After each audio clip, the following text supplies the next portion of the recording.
boy Steph. Stephen Fulton makes the ring return, first fight at 126 against Carlos Castro after a long layoff. Um, After his first knockout loss, his first loss in his career against Monster Inoue um, last year.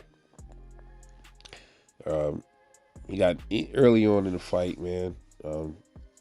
He was he was doing marginally okay. He wasn't doing the best in that fight. Getting tagged a lot by this Carlos dude.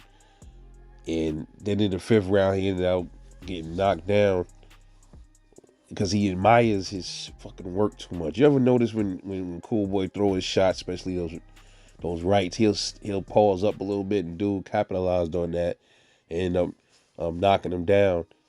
And early on, he had a busted up nose. I said, "Damn, man, Cool Boy he's getting beat up in there, dude." And I was a little worried at first, man, but Cool Boy is a dog, man. He's a dog for what he is. He's a dog. Now, dude that he fighting Carlos, um, look, I already forgot his name. Carlos Castro, yeah.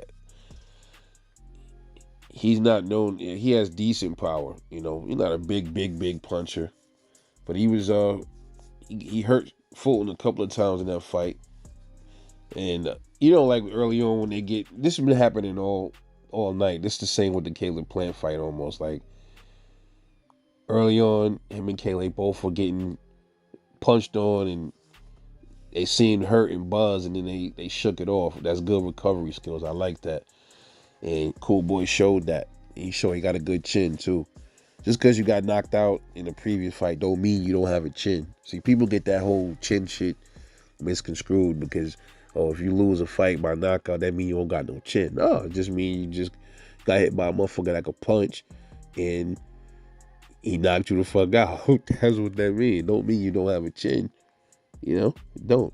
You probably could take a fight, take a punch from one dude that hit hard in one fight, and the next fight dude just hit a little bit harder and you couldn't handle that punch. Don't mean you don't have a chin. Different levels of chin. Don't mean you chinny because you get knocked out. That's not the case. But he showed great composure in that fight as well. That then he started letting his hands go, and then they started trading on the inside line. It was very similar in a way to that Caleb Plant McCumbee fight. Some of those elements of that fight, it was almost reminiscent of that fight for some reason. It just when Caleb Plant was fighting McCumbee, I was like, damn, this almost looked damn near familiar. They was dogging it out in there. That's what I like to see sometimes. I like to see boxers that dog it out. Cool Boy dogged it out.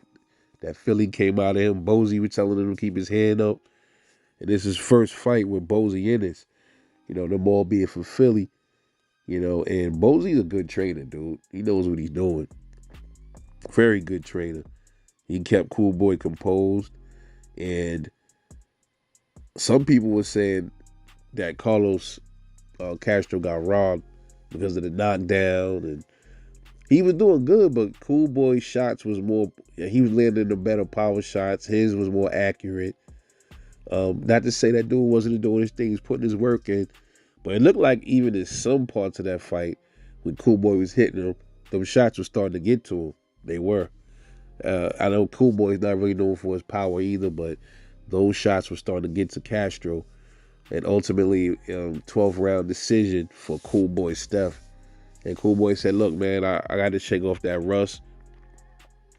And then plus, this is a new weight class, so he's heavier, and he says he felt strong at this weight.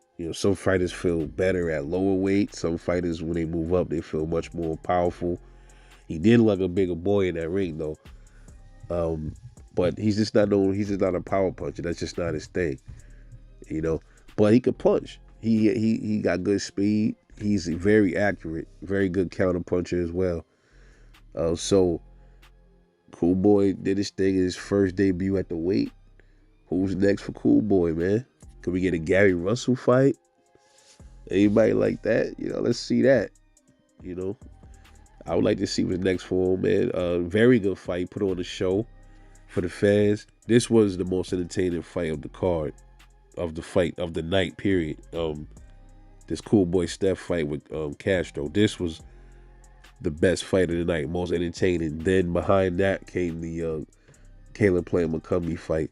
then the Canelo fight, if you want to call that shit entertaining. You know what I mean? Anyway, let me know what y'all thought about Cool Boy Steph, man. What could he have done different, and will he be champ at 126, man? Let me know what you think. It's your boy Rebel Life Boxing. I'll catch y'all in the next one, man. And I'm off this.